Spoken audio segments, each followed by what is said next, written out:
अगर आप ट्रेडिंग में बिल्कुल नए हैं और एक सक्सेसफुल ट्रेडर बनना चाहते हैं तो आप बिल्कुल सही वीडियो देख रहे हैं, क्योंकि इस वीडियो में मैं आपको बिल्कुल शुरुआत से बताऊंगा कि ट्रेडिंग क्या होती है, ट्रेडिंग कैसे करते हैं, ट्रेडिंग से पैसे कमाने कैसे हैं, कौन कौन सी अलग अलग टाइप की ट्रेडिंग होती है और आपकी पर्सनैलिटी के हिसाब से आपको कौन सी ट्रेडिंग सूट करती है। इसके अलावा ट्रेडिंग में कौन कौन से टूल्स यूज करने हैं, ट्रेडिंग में एआई का यूज कैसे करना है, आप शुरुआत में कौन कौन सी गलती कर सकते हैं और उनको अवॉइड कैसे करना है। इसके साथ ही इस वीडियो में मैं आपको प्रैक्टिकली सिखाने के लिए कुछ लाइव ट्रेड्स करके भी दिखाऊंगा। तो मैं आपको गारंटी देता हूं कि इस वीडियो में इतना कुछ है कि इसके बाद आपको ट्रेडिंग शुरू करने के लिए कोई और वीडियो देखने की जरूरत नहीं पड़ेगी। तो चलिए इस वीडियो को शुरू करते हैं।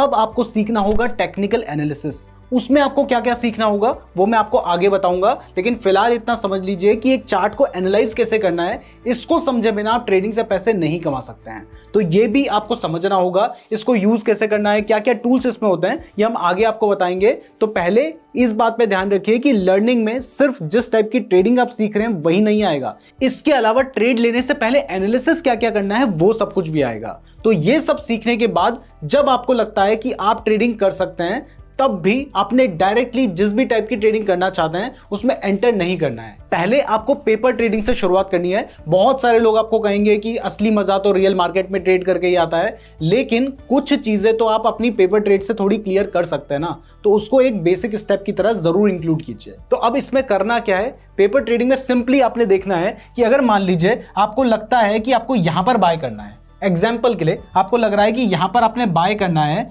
तो अब आप एक्चुअल मार्केट में क्या करते, आप डायरेक्टली जाके बाय कर लेते। उसके बाद हो सकता था कि आपको प्रॉफिट हो जाए, लेकिन चांसेस थे लॉस भी हो जाए। तो अब डायरेक्टली बाय करने की जगह आपने लिख लिया कि मैंने इस प्राइस में, मान लीजिए 100 रुपए की प्राइस है, मैंने 100 रुपए में बाय कर लिया है। उसके बाद आपने पहले से डिसाइड कर लेना है कि अगर आपको लॉस होगा तो आप अपना स्टॉप लॉस कितना लेके चलेंगे। जैसे आपको लगता है कि आपका स्टॉप लॉस यहाँ पे 90 रुपीज रहेगा, तो आपने 90 लिख के रख लेना है। इसके बाद अगर आपको लगता है कि जब प्राइस 120 जाएगी ना तो मैं उसे सेल कर दूंगा, तो आपने 120 भी लिख के रख देना है। तो अब इस तरीके से जब आपने बाय कर लिया है सिर्फ पेपर में, तब आपने देखना है कि क्या प्राइस आपके टारगेट तक गई या फिर आपके स्टॉप लॉस के पास गई। अगर आपको लगता है कि आपका टारगेट अचीव हो गया है, तो मान लीजिए आपने 10,000 रुपए से शुरुआत की थी, आपको 2,000 का प्रॉफिट हो गया, तो आपने यहां पे 2,000 रुपए लिख देना है और अमाउंट वही रखिएगा कि कितने से शुरुआत की है, जितने से आप एक्चुअल में करना चाह रहे हैं वही अमाउंट के हिसाब से प्लानिंग करनी है, क्योंकि ये प्रिपरेशन चल रही है आपकी।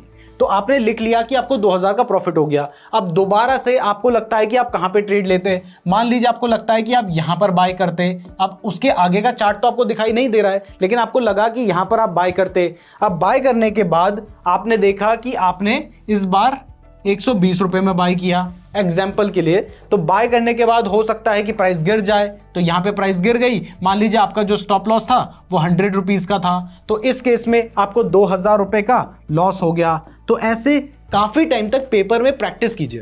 देखिए, अगर कोई डॉक्टर बनता है तो उसे 5 साल पढ़ना होता है, कोई इंजीनियर बनता है तो उसे 4 साल पढ़ना होता है। तो अगर आप ट्रेडिंग से पैसा कमाना चाहते हैं तो वो भी एक दिन में नहीं होगा, पहले आपको प्रैक्टिस करनी होगी। डॉक्टर और इंजीनियर जितनी नहीं, लेकिन आपको कुछ टाइम तो प्रैक्टिस करने की जरूरत है। और जब आप मार्केट में एंटर करेंगे उसके बाद भी आपको काफी टाइम लगेगा एक प्रॉफिटेबल ट्रेडर बनने में। तो अब जब प्रैक्टिस करने के बाद आपको लगता है कि हाँ, मैं ट्रेडिंग से पैसे कमा सकता हूं और आपको फील आ रही है कि आप ट्रेडिंग कर सकते हैं, तो अब जब आप ट्रेडिंग में एंटर करते हैं तो वहां पर एक बात का जरूर ध्यान रखिएगा कि जब भी आप ट्रेडिंग करेंगे तो वहां पर आपको लॉस होगा, होके रहेगा, उसको कोई नहीं रोक सकता।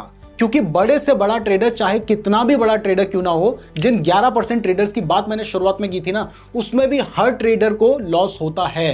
कोई भी ऐसा ट्रेडर नहीं है जिसको रोज प्रॉफिट हो।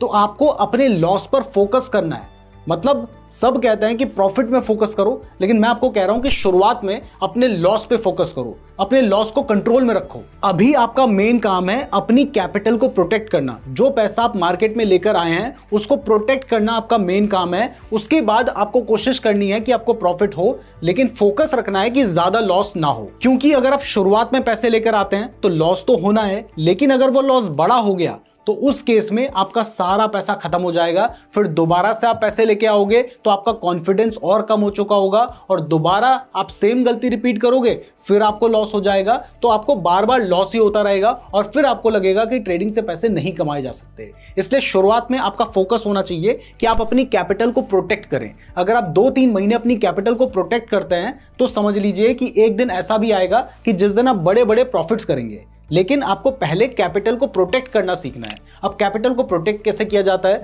तो इसके लिए कुछ चीजों का ध्यान रखना होता है, जिसमें पहली है आपको अपना रिस्क और रिवॉर्ड रेशियो पहले से डिसाइड कर लेना है। इसमें आपने अपना स्टॉप लॉस पहले डिसाइड कर लेना है, यानी जब ट्रेड लेने जा रहे हो, पैसे कमाने की सोच रहे हो, तो नुकसान कितना हो सकता है वो भी सोच के चलो। तो पहले से डिसाइड कर लो कितना आपका स्टॉप लॉस होगा और उसको चाहे तो बाय करते समय ही अपने ट्रेड में अप्लाई कर लीजिए। आपने देखा जब मैंने आपको लाइव ट्रेड लेकर दिखाया, वहां पे मैंने भी स्टॉप लॉस लगाया था, तो आपको भी स्टॉप लॉस लगाना है। साथ ही शुरुआत में नए हैं तो बहुत ज्यादा लालच में मत पड़ो। ज्यादातर जो लोग अपना नुकसान करवाते हैं ना, वो लालच में ही करवाते हैं, तो आपको ज्यादा लालच में नहीं पड़ना है। अपना जो टारगेट है वो बहुत ज्यादा बड़ा मत रखो, ठीक ठीक टारगेट रखो। बट जो भी स्टॉप लॉस और जो भी टारगेट आप रखते हो वो आपने R/R के हिसाब से रखना है, यानी रिस्क इज टू रिवॉर्ड के हिसाब से रखना है। तो अगर आपको लगता है कि इस पर्टिकुलर ट्रेड में आपको 10 रुपए का नुकसान हो सकता है, तो वहां पर आपका जो मिनिमम टारगेट होना चाहिए वो 20 रुपए का होना चाहिए। अगर आपको लगता है कि 20 रुपए का नहीं हो सकता टारगेट,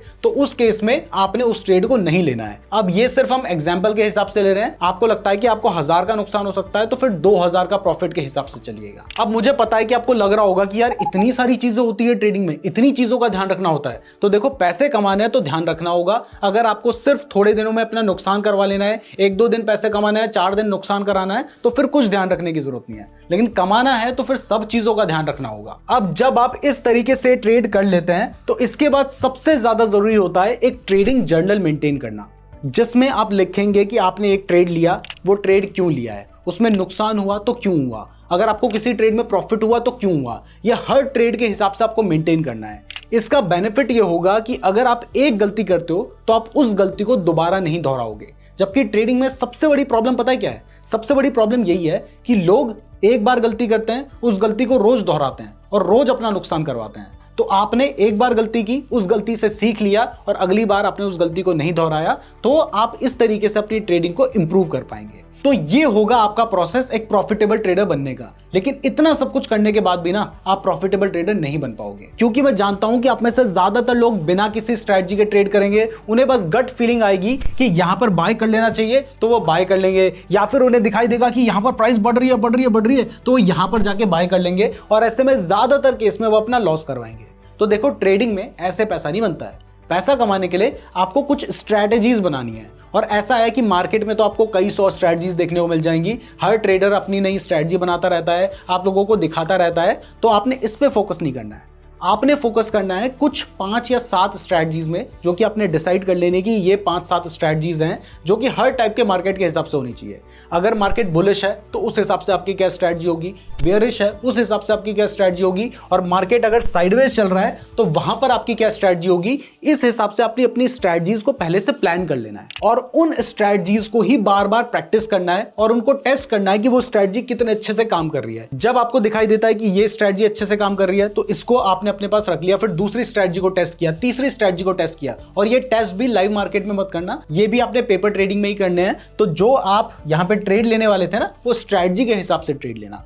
और तब आपके पास 5-7 ऐसी स्ट्रैटेजी जब होंगी काफी प्रैक्टिस करने के बाद, जो कि काम करती हैं, इसमें आपको महीने भर का टाइम लगेगा। ऐसा नहीं है कि आज से शुरू किया, आज से पैसा ही कमाना शुरू हो गया। अगर इतना ही आसान होता तो हर कोई ट्रेडिंग से पैसे कमाता। बड़े बड़े जो बिजनेसमैन है वो ट्रेडिंग से ही पैसे कमा रहे होते। तो अगर आपको कमाने हैं तो फिर आपको यह भी देखना होगा कि कौन सी स्ट्रैटेजी आप अप्लाई कर रहे हैं। और अगर आपने मेरी सारी बातें मानी लेकिन ये स्ट्रैटेजी वाली बात नहीं मानी, बिना किसी स्ट्रैटेजी के ट्रेड ले लिया, तो फिर कुछ भी कर लो, प्रॉफिट नहीं हो सकता। तो एक बार अगर आप इस बात को मानते हो तो कमेंट बॉक्स में लिख देना कि मैं बिना किसी स्ट्रैटेजी के कभी भी ट्रेड नहीं करूंगा। ये कमेंट बॉक्स में आपने जरूर लिखना है, क्योंकि अगर आप लिखेंगे नहीं तो हमें भी समझ नहीं आएगा और आपको भी याद नहीं रहेगा। अगर कभी बिना स्ट्रैटेजी के ट्रेड कर लिया तो फिर आके वहां पे अपनी गलती को ना एक्सेप्ट करना कि मैंने बिना स्ट्रैटेजी के ट्रेड किया और मुझे नुकसान हो गया। और जितने भी ट्रेडर्स आप देखते हैं वो ज्यादातर यही गलती करते हैं।